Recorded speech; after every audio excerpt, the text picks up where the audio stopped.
Bonjour à tous, j'espère que vous allez bien. On se retrouve aujourd'hui pour une vidéo sur Jazz qui est revenue sur le terrible braquage qu'elle a vécu il y a maintenant 2 ans avec son mari Laurent et sa fille Chelsea. Encore traumatisée par cet événement, elle envisage même de faire une thérapie. Jazz explique ce qui a changé dans sa vie depuis ce jour-là et elle balance sur les personnes qui l'ont braquée. Je vous laisse tout de suite avec la vidéo et n'hésitez pas à réagir en commentaire. Aussi, j'ai reçu plein de messages hier concernant les snaps de Laurent où il avait montré que j'avais peur de tout sur son snap. En fait, je pense que je suis meuf traumatisée. Le moindre bruit que j'entends, j'ai peur. Dès que j'ouvre une note vocale, j'entends quelqu'un qui parle comme ça. Et là, genre hier, elle me faisait comme ça. Je croyais qu'elle pleurait, donc j'avais le cœur qui s'emballait, j'arrivais plus à respirer, mais en fait, elle était en train de rire. J'entends quelqu'un faire du bruit en bas, genre je sors tout de suite de mon lit pour voir ce que c'est. Ouais, je suis devenue matrixée. Mais vraiment, ça m'envahit. Je sais pas comment vous dire. Genre, mon cœur, il s'emballe, il bat super fort. J'ai les mains qui tremblent. J'ai carrément l'impression d'avoir une paralysie dans les jambes, c'est-à-dire de l'électricité dans les jambes. Moi, ça me coupe le souffle jusqu'ici. Et en fait, je deviens blanche, mais je vous jure, vous pouvez demander à Laurent, à Émile, je deviens blanche, mais comme le piano là, blanche comme ça. Et genre, on dirait que je vais m'évanouir. Mais c'est horrible et c'est dur. En fait, je fais chier tout le monde, déjà, premièrement, parce que toutes les secondes, je leur gueule dessus, ou ils savent qu'ils peuvent pas faire ci, ils peuvent pas faire ça, parce que je vais avoir peur. Et surtout, moi, ça me rend malade. Donc, je sais pas s'il faudrait que je fasse une thérapie, ou je sais pas trop s'il faut que je fasse une thérapie chez un psychologue, ou s'il faut que je fasse de l'hypnose, ou est-ce qu'il faut que je fasse des séances d'acupuncture. J'ai aucune idée. Mais ce stress est horrible. J'avais trouvé une fille sur Insta qui m'avait envoyé un site d'une femme qui était un peu comme, je sais pas, une soigneuse, tu vois. Mais c'était trop bizarre parce que son site, il allait archi bien et je l'ai contactée. Mais elle voulait que je paye à l'avance les consultations en ligne, etc. Je dis, mais elle ne veut pas payer à l'avance alors que tu connais même pas, enfin, elle connaissait même pas mon histoire encore. Je savais même pas à quoi elle allait me servir, tu vois. Parce qu'elle disait qu'en fait, en fonction de ce que tu avais, elle te guérissait. Voilà, c'était une guérisseuse. Mais en même temps, si tu sais pas ce que j'ai, comment tu vas me facturer? Je comprends pas. Donc c'était hyper chelou. Ici, les psychologues, etc., ils parlent en anglais. Donc forcément, oui, je parle couramment anglais, mais c'est pas la même chose de le raconter en anglais ou en français. Donc ouais, je suis un peu dans une impasse quand je me dis que ça fait quand même 2 ans et 2 mois. Donc tout ça, je le vis que depuis que je me suis fait braquer, concrètement. Je sais pas si ces mecs, en fait, ils se rendent compte que juste pour me voler, ils m'ont traumatisée en fait. Parce qu'en fait, je m'en bats les couilles, pour être honnête, de ce qu'ils m'ont pris. Mais vraiment, c'est juste, je sais pas s'ils se rendent compte de la souffrance que moi j'ai. C'est moi spécialement, et Chelsea qui a un peu peur dans le noir, de la nuit, etc. Mais moi particulièrement, de ce que je vis en fait. C'est-à-dire que je ne peux pas rester dans ma maison toute seule à 28 ans, je ne peux pas dormir à la porte fermée à clé, je ne peux pas rester dans le noir, j'entends un bruit, je suis au bord d'une attaque. Carrément, j'ai dit à ma famille, je crois que je vais mourir de peur. Genre, je ne savais pas si ça existe, mais genre un jour, je vais mourir de peur, je vais rester tétanisée. Genre, des fois, je reste figée comme ça et tout. Donc, quand je le dis comme ça, c'est marrant et au final, ça paraît rien, mais à vivre, c'est horrible. Donc voilà, donc je sais pas si des gens ont vécu la même chose et ressentent la même chose que moi, mais c'est vraiment le cœur qui bat extrêmement fort à me faire mal dans la poitrine, les mains qui tremblent, les jambes, j'ai l'impression d'avoir de l'électricité dedans. En fait, j'arrive pas à expliquer ça parce que Laurent, quand il me dit mais t'es paralysé des jambes, ça veut dire quoi? En fait, genre j'ai mal, genre comme si j'avais de l'électricité, j'ai mal. Et après, il faut que je reprenne mon souffle et tout, que je me calme, et après, au moindre bruit, je me réveille, enfin, horrible. C'est horrible. Donc voilà, j'espère que un jour ça va partir. Honnêtement, j'aurais jamais pensé avoir ça pendant plus de 2 ans. Vraiment, je pensais pas avoir ça. Mais j'aimerais bien que ça parte en fait. Voilà, parce que voir des mecs cagouler chez toi, c'est sûr que ça fait peur, mais bon, tu sais qu'en tout, c'est que des êtres humains et c'est des petites merdes. Mais c'est surtout... en fait, je comprends pas. Je comprendrai jamais le processus qu'ils ont eu. J'ai parlé avec des gens que je connais qui eux-mêmes ne comprennent pas. Qui eux-mêmes ne comprennent même pas le processus qu'ils ont eu. Pourquoi m'avoir arraché du lit comme ça avec ma fille? Pourquoi pas m'avoir enfermée dans ma chambre et prendre tout ce qu'il y a dans la maison? Pourquoi avoir frappé Laurent comme ça? Pourquoi m'avoir mis sur une chaise, m'avoir cassé mon téléphone?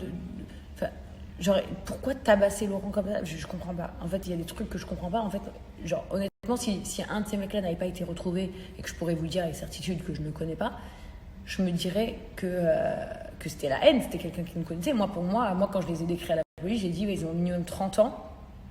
Ils avaient des accents un peu de mecs de Marseille, mais c'est pas des mecs de Marseille. Et je les connais pas. Et Laurent, lui, il disait, ouais, c'est des mecs de 20, 25 ans maximum, c'est des gamins, je sais pas quoi. Enfin, genre, ils avaient pas l'air vieux et tout. Et lui, il n'entendait pas du tout le même accent que moi. Pas du tout. Donc, c'était trop bizarre. Au final, ces mecs-là ont bien 30 ans. Il y en a qu'un d'entre eux qui est en prison. Finalement, celui qui est en prison, je crois que c'était le moins horrible des deux. C'était celui qui me tenait, moi, sur la chaise avec Chelsea. L'autre, je sais pas où il est, mais j'espère pour lui qu'il fera pas long feu. Il sera attrapé pour autre chose, pour quelqu'un d'autre. Mais donc l'autre, c'est celui qui tabassait Laurent. En plus, comme ils se sont fait baiser, c'est trop drôle. Parce qu'ils n'ont pas laissé d'empreinte chez moi et tout, mais ils ont oublié quelque chose chez moi. Et c'est comme ça qu'ils se sont fait niquer. Bref, on va pas rentrer dans les détails. Juste, je comprends pas pourquoi, en fait, ils nous ont autant fait de mal, en fait. Je comprends pas, parce qu'on les connaît pas. C'est ça le truc, c'est que moi, 2 ans plus tard, quand je parle avec mon avocate, ce qui me fout la haine, c'est qu'on se connaît pas. On ne se connaît pas. Donc, quand tu braques quelqu'un, tu cambrioles quelqu'un, tu le fais pas peur comme ça, tu le fais pas souffrir comme ça. Tu le mets dans une pièce, tu l'enfermes, tu prends toute la maison, point, et tu te casses. Pourquoi, à ce point, pourquoi autant de haine avec un bébé de 4 mois? Mais c'est un truc de fou. Et à cause de ces enculés, je veux dire, moi je suis traumatisée. Je n'arrive pas à vivre normalement. Je ne vis pas comme les gens normaux de mon âge. Et c'est sincère, j'en parle pas souvent. J'en parle pas souvent parce que voilà, là quand je vous en parle, par exemple, je suis pas terrifiée. Là, c'est la nuit que je suis terrifiée. Après, sur le coup, je sais jamais si c'est bien d'en parler ou pas parce que ça fait peur, etc. Mais moi, en fait, à cause d'eux, je ne vis pas normalement. C'est pas normal à mon âge de pas pouvoir rester chez moi. C'est pas normal à mon âge qu'à chaque fois que quelqu'un fait un bruit, je suis traumatisée. Je vais vous montrer un exemple tout de suite. Juste d'un bruit, d'un WhatsApp, d'un message. Je vais pleurer. Alors, mais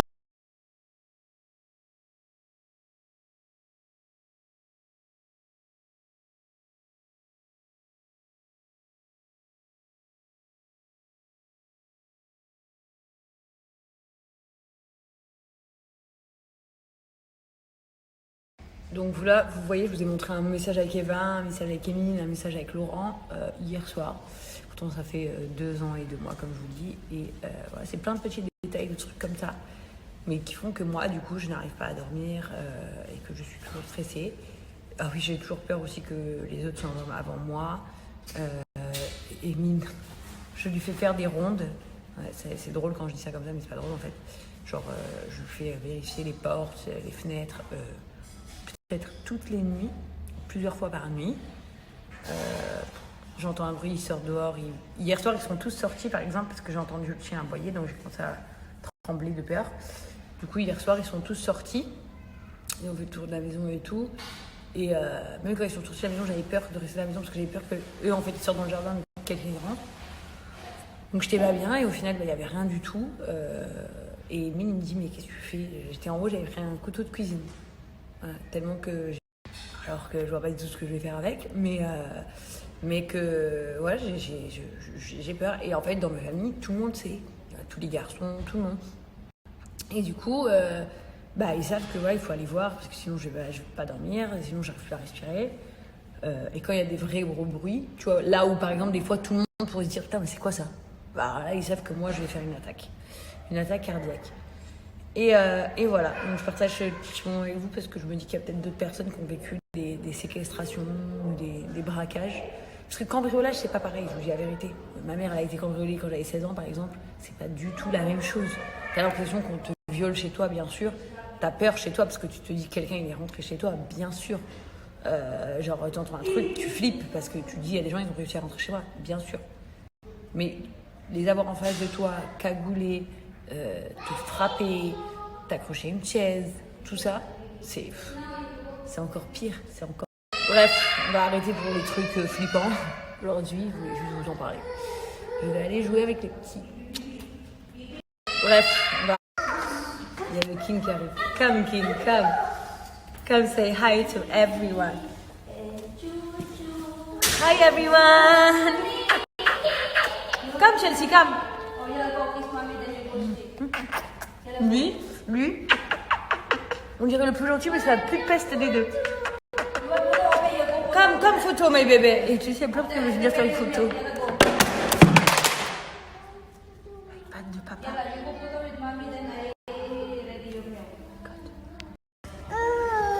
C'est ça. vu ce que t'as fait? T'as vu ce que t'as fait? Papa, il va nous tuer, là. Papa va nous tuer, là. Papa va nous tuer. Ah, allez. Ah, mais il s'en va. Comme Chelsea. Elle est très énervée, là. Elle est très contrariée. Elle arrive, la poupée. Calme, calme, c'est. Calme. Hop là. Hi, friends. What do you want to tell? What do you want to say, baby? You